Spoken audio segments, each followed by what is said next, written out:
ఈ పరలోకపు తండ్రి ఈ రోజు రాత్రి నీతో మాట్లాడుతున్నాడు. I am your father. నేనే నీ తండ్రిని. I'm there for you. నేను నీ కోసం ఉన్నాను. నువ్వు అంటే నాకు ఎంత ముద్దో తెలుసా. నిన్ను చూడకుండా ఒక్కరోజు కూడా ఉండలేను నేను. నువ్వు మాట్లాడుతుంటే నాకు అదేదో వైలెన్స్ భాషనట్లు ఉంటది.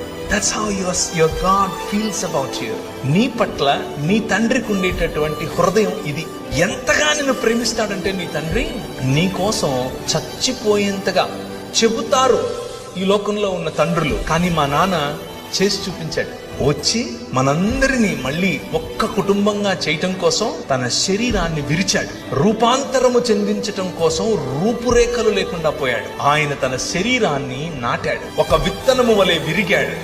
ఒక విత్తనము వలె ఆయన పగిలాడు. దున్నబడినటువంటి ఆయన శరీరం నాటబడిన తర్వాత 2 దినములైన తర్వాత 3వ దినమున యెహోవా సముఖమందు మనము జీవించినట్లు